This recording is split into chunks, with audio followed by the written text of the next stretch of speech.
Hello, everyone. Welcome to the Martin Seminar Series, the 55th series, actually. And today we have Zhuozhang with us. I'll give him a short introduction before he starts his presentation. So Dr. Zhuozhang research focuses on two themes: inclusive city making and co-production for the knowledge through visual methods. These two interwoven stands from the core of his doctoral thesis on publicness through the lens of Hong Kong urban cinemas, as well as his current work at Cambridge Room, a one-stop shop for community consultation. And now, please welcome Zhuozhang. Thank you for coming. When I was preparing this lecture, I was kind of trying to figure out the title of the lecture itself. It's remapping contemporary Hong Kong at the same time, because the talk contains my PhD and so my master, like around 2014, 2015. Also, there are many things after the what PhD happened in recent years. So it's almost become a revisiting of contemporary Hong Kong as well. So I guess it's a linear narrative today of what I've done or touched on. And I want to start from a place where it actually physically doesn't exist anymore in Hong Kong. It's Kowloon Walled City. In 1997, when the science fiction writer William Gibson was transiting through Hong Kong and through the Hong Kong Kai Tai Airport, he had a writing in Singapore by one commission journal, and he was immediately drawn to these remaining ruins of the Kowloon Walled City, if you can see on the right bottom part at the horizon of the airport runway, as a huge contrast to the clean and ordered city of Singapore, for which Gibson calls out as the Disneyland with death penalty. Gibson found himself at ease with the uncalculated, chaotic energy of the walled city, an energy he said he was so ready for. Later, 3 years later, in the preface of his novel Iduru, published 3 years after his glimpse of the walled city, Gibson wrote that the walled city continued to haunt me, but what was haunting Gibson after his brief encounter, just that moment of seeing that architectural appearance, what made it a constant inspiration that for her works, and even after 3 years, he was still recall and reminding the experience of Kowloon Walled City. The walled city gazed afar in 1993 was already a ruin that soon be completely demolished 1 year after. And his knowledge of the walled city actually is mainly based on the Japanese photographer Ryuichi Miyamoto's photo book, Kowloon Walled City, published in 1987. Then my question is whether the image of the walled city for Gibson is actually the equivalent of the real walled city. So when Gibson saying like the walled city continue haunt me, is that mean the real city, or it's just that one imagery that he perceived? Apart from Gibson, there are many other examples of imagery of literature, art, games, even all talk about walled city, but in some way, I'm just wondering, are they really talking the real walled city? That's the story of that this area can be traced back to its root as a Chinese outpost of official salt pond in the 12th century and a formal government office of Yamen of the Qing dynasty built in the 1847. As you can see on the left, it's basically really open land there, not many things going on. And after an attack from the British force in 1899, the Qing officials basically abandoned the fort, and the area was gradually inhabited by Chinese residents. But in 1947, the British colonial government attempted to drive away the inhabitants to reclaim the land back, which caused a riot and leading the district to an enclave under a hands-off policy. Basically becomes a place, doesn't belong to the Chinese government, doesn't belong to the British colonial government, yeah. And then it was actually in the 1950s, after the Chinese Civil War, that the site started its massive transformation into a walled city by accommodating a large number of refugees fleeing from mainland China. And then it's this moment, one building was built. This is the picture 1970s of the walled city. It's still not that stage yet, but you can see one building was built upon another at different times and with different materials. And the narrow alley soon become inner corridor. It's quite interesting, this typological shift. And in Gibson's writing, he said it was built higher and higher with no rules, no planners, no architects, just building, just people living there. And the walled city gradually has become this symbol of anarchy and later in the later 80s, it was called the city of darkness. And the city with no rules also becomes the symbol of cyberpunk aesthetic or an embodiment of dystopia. I mean, to be honest, anyone probably, when you see this picture of the walled city in its peak time, you would feel it is in many ways a dystopian like area. One example would be the Ghost in the Shell. Probably many of you have heard about this anime. And this was based on the manga by the artist Masaru Mishiro. The new port city in Ghost in the Shell is a direct homage of the chaotic streetscape of Hong Kong in an early set study published as The Analysis of Ghost in the Shell. Art designer Atsushi mentioned that the story of Ghost in the Shell can only happen in Hong Kong. So then if we look in depth of what's happening of Ghost in the Shell of set illustrations, suddenly you realize the left is the illustration of the enemy and the right is the real picture of the walled city. And then it's very easy to find this direct visual homage of what's going on, this kind of, the dark narrow alley with hanging pipes, or this very iconic scene of, the airplane flying through the Kowloon Walled City and in the Ghost in the Shell at the same time. In the real city. I think it's this kind of like bewildering image of the city becomes, and this kind of sense of city of darkness and chaos of no order of this becomes the constant inspiration for Gibson, for Ghost in the Shell, and for many other filmmakers. For example, Blade Runner, 1982, for which the film critic Kenneth mentioned that Ridley Scott wanted to make the film to be Hong Kong on a bad day.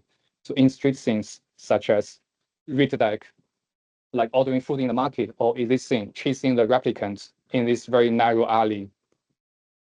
We can glimpse this imagined spatiality of and its visual aesthetic from the street and everyday level. Just from an everyday level, where the high-rise structures and mega city become absent. And apart from the most obvious visual reference of neon signs, Chinese characters, dragon icons, the Hong Kong-esque motif is also reflected in this kind of crowdedness of the streets and the scattered objects, the rain-soaked alleyways. This kind of visual chaos represent here, it becomes the creation of the zone in which the protagonist, or it's almost become the tourist, escape from this kind of Western rationalism and into these zones of mystical essence of the East. To understand this concept, cyberpunk of Orientalism is plays a quite important part in many of the film critiques about Blade Runner, especially Tokyo and Hong Kong. And then if this kind of focus on architectural presence and the visual noises was demonstrated explicitly in the analysis of Ghost in the Shell. And by looking at all of this, by looking at the city as a character, what's it as a character, architectural visual appearance, but somehow it's neglect the people, the residents, the inhabitants. If you think back to the Blade Runner or Ghost in the Shell, flood of information, visual noise. And in the Blade Runner, when Rick Deckard running in the street, you don't know any of the name of the people walking on the street. They just become the nameless and faceless backdrop of this story happening. And with more than 33,000 people living in that city at its peak time, what are their stories? I think that's something for me, it's really become quite interesting of like this kind of erasure of multiplicity of the city itself and understanding different narratives, and rather than just its chaotic appearance or architectural appearance. Then if we look at Hong Kong local filmmakers' portrait of the film, of this area, many of these films shot on location at the Kowloon Walled City before it was demolished. For example, this one is called Brothers from the Walled City.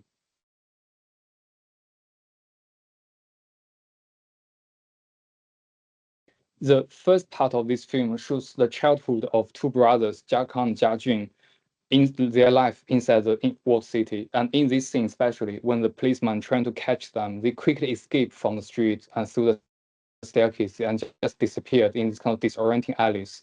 And obviously, for the policeman, it is disorienting. It's like a labyrinth. That's why he stopped. But for the boys, all these kind of samples, furniture, extension, all these kind of elements actually becomes not visual noise, but actually the local knowledge of guidance, how they navigate in this kind of really chaotic walled city. But for them, that's where they live. It's not just the visual noise anymore.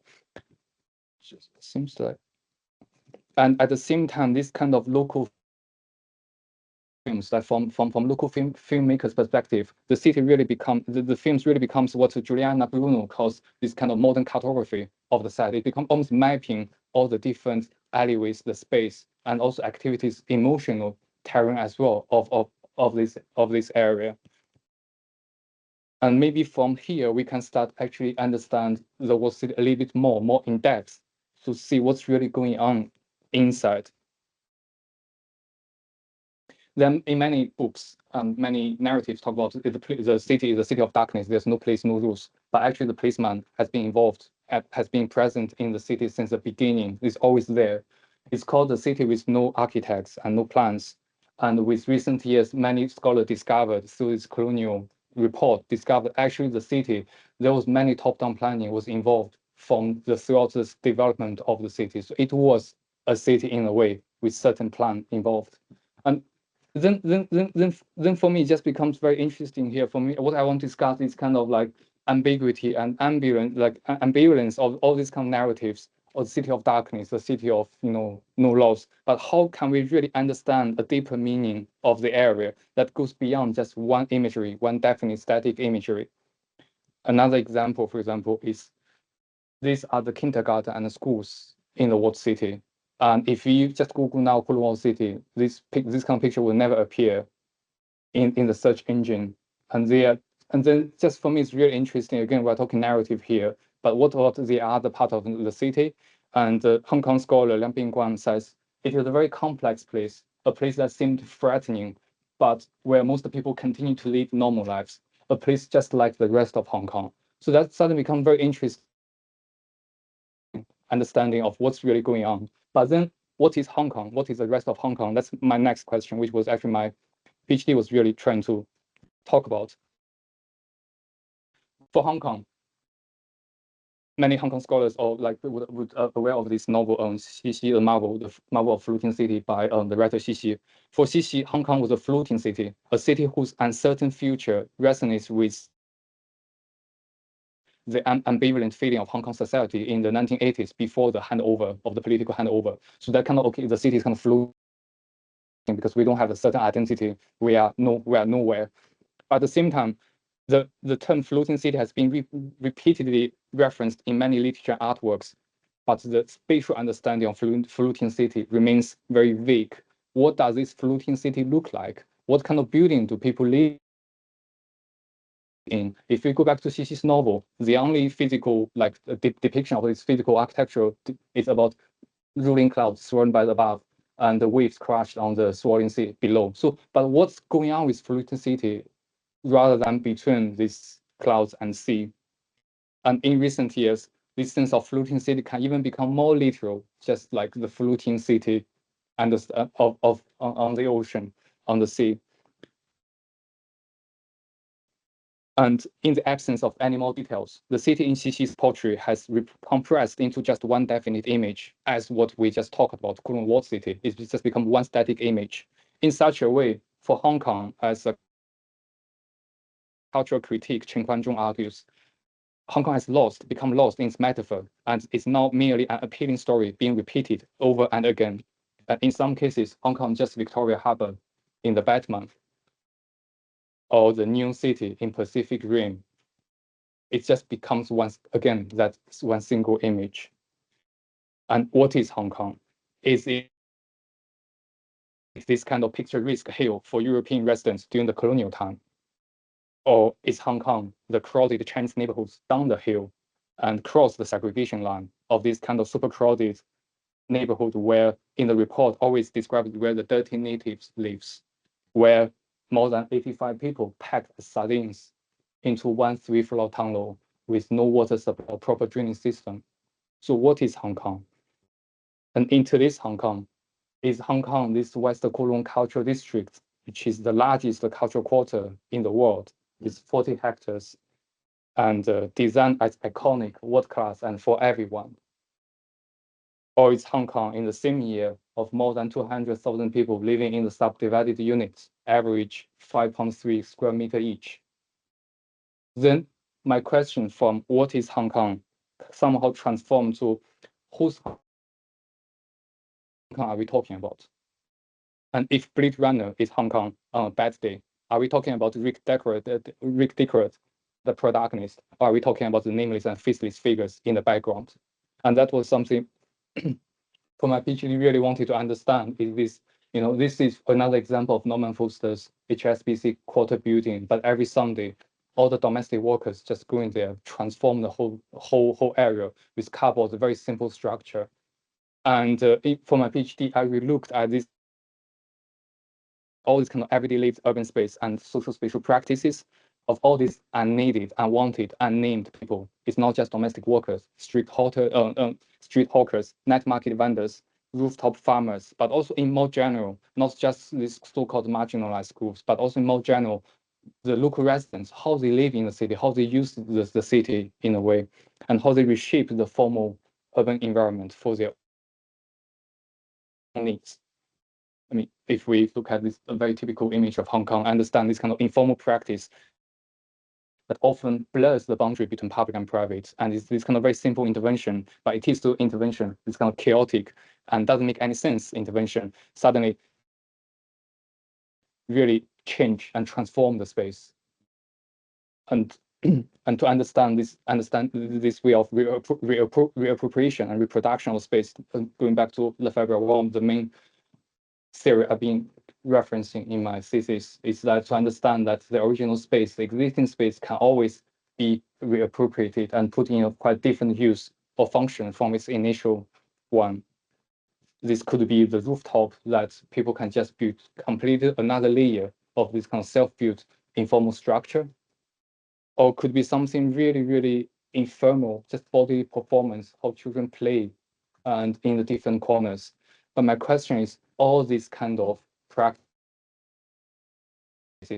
construction or just performance, how do you find them in the official archive? If we are talking about everyday life, if we are talking about everyday space, if we are talking the history of everyday practice, if there's a history of everyday practice, how can we find them? How can we access them through this conventional urban mapping to understand what's really happened in this land?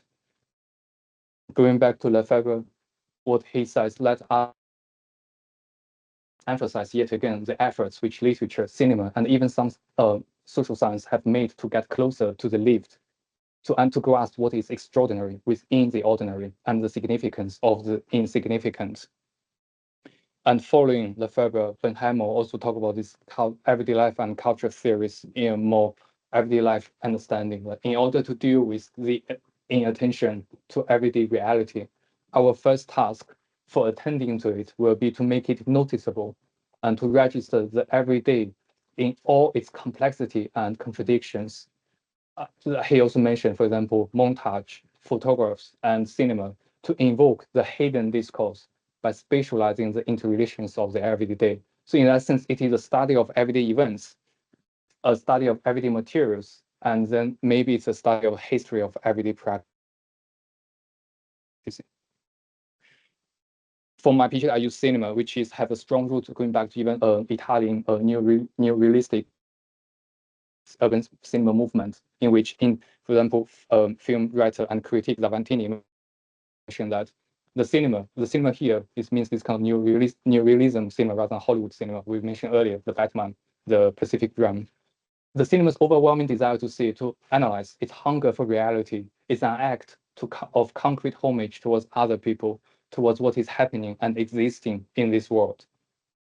Then in the case of Hong Kong, if we look at this Hong Kong local urban cinema to understand all different practices and happening at different types of space and across different years. So Hong Kong urban cinema emerged after the New Wave cinema around 1979. So that was 44 decades I was talking about. And so again, back to Liang Bingguan, it's this kind of self-awareness of the city and its representation that help us to map out a gradual and complicated formation of urban culture of Hong Kong. So it's about everyday situation, about social change and problems. Then it was for my PhD, I kind of went to the Hong Kong Film Archive and realized there was more than 3,000 films produced from 1979 to 2010. And then among them, there was around more than 270 films about contemporary Hong Kong. So it's not zombie, ghost, martial arts. It's actually about something happening in the city. And then I found around 80 films. Actually, I can actually possible to locate the location, the buildings of there. But even this practice exercise becomes kind of like, yeah, Francois here, cinematic urban geographical mapping of the city. But on the other hand, to understand this kind of more topographical understanding of the location, more specific building, specific type of space and practice happening. So in the end, it was 28 films chosen in the thesis from 16 directors. And they all not all of them are world famous Wang Gawai and Hui Zhongyi too. Some of them actually very young, maybe just one film, but that one film really portrayed something really unique and never other people never talked about that before. For example, many of these films, some of them for the Hollywood Hong Kong by Food Chen, this film was shot on location at Ta Hong Village. It's a squatter village and was demolished in 2001. And this film became the last glimpse of the whole squatter village because it's just demolished right after the film finished. So it becomes actually, yeah, a very precious archive. Or Still Human in 2018, which was actually one of the first local Hong Kong film, talk about Filipino domestic workers and how their relationship with the city, with other residents, the conflicts, the contestations, and how they transform. We always see this. There are many scholars talk about the cardboard city, Hong Kong, the cardboard city, but what's really going on, the social relationships behind that cardboard. All these films portraying different groups of people and also different types of architecture and urban space. In that way, my thesis is not just about rooftop settlements or street vendors or street markets or domestic workers, which have already many scholars talk about that already. But what I'm interested is more than that. I'm also interested in the drying clothes in the narrow alley or just a chair on the street or the dancers on the rooftop. In that sense, it is kind of holistic view of what's really the collective understanding of the space that reflect in a different degrees of spatial practice. Some is more permanent, some is more like temporal or just a body movement. And for each film, and analyze every scene from the first second to the last, and document all types of space and practice and sites as well for the story and what the practice happened, and understand how the space has been transformed from this kind of urban planning function to something actually daily lived use of everyday experience. And then if we try to understand this, from the first second to the last second of each film, obviously here as you choose it's just formal urban public and private. That's how many of you work in the studio today, but sometimes we design the space, urban design, urban planning is public or private. That's the initial idea of how you design a space. But actually, when we look at all these each films, suddenly this public or private boundary becomes blurred and transformed in each case. And different color means very different. Like some, for example, some means the public space being occupied by a specific public group, or the public space being used for private use, or the private space actually become the public purpose. Then you understand the space is beyond the boundary between public or private. It's more this notion of publicness, like who's using the space, this space is open to who. Going back to Lefebvre's understanding of reproduction, and then what if we can what if we are trying to understand this reproduction publicness, this shifting notion of publicness that is fluid all the time. That's where I borrowed Julie Butler's queer studies to understand like the construction of gender identity in a way. It's also produced through performance, through physical expression, as there's no essential initial base of identity, that it can be disrupted, undermined, broken, turned over, resisted, and altered. And for me here, all of this can be really translated into spatial language. It's not just gender performance, but also can be really related with the spatial design. And later in her most recent writing, talk about public assembly, Butler also carry on mentioning this kind of fluidity, more like we see some way that the body in their plurality, they claim to the public, fund and reproduce the public through seizing and reconfiguring the matter of material environments. Then the material environment is actively reconfigured and refunctioned. It's kind of really echoing what Lefebvre or many scholars trying to see is kind of like this notion of fluidity in the everyday urban space.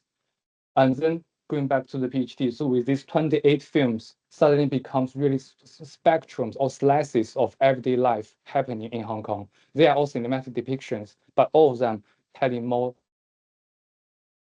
one or more stories of how people actually live and transform the city in across 4 decades. And after my PhD, I got a funding from Design Trust Hong Kong, so that was able to transform all these locations into a website. So this actually today is also kind of the launch of the website.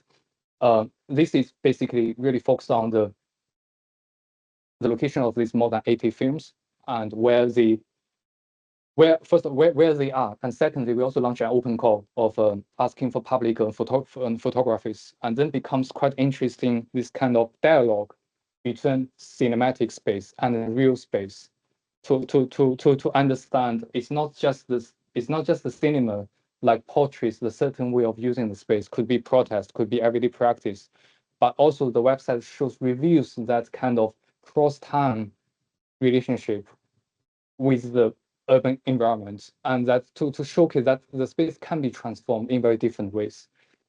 And again, this kind of real life practice of all the chairs being locked in the chain, very common on the street, and then this kind of corridor, how people just, and suddenly you cannot really distinguish if this